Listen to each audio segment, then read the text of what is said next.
ನೀನು ತಲೆ ಹಾಕಿಕೊಳ್ಳಬೇಡ.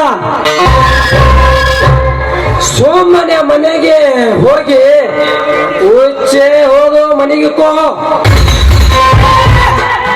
ಮನೆಗೆ ಸೇರ್ಕೊಳ್ಳೋದಿದ್ರೆ ದೂರದಿಂದಲೇ ಮರಿ ಆಗ್ತಾ ಇದ್ದೆ.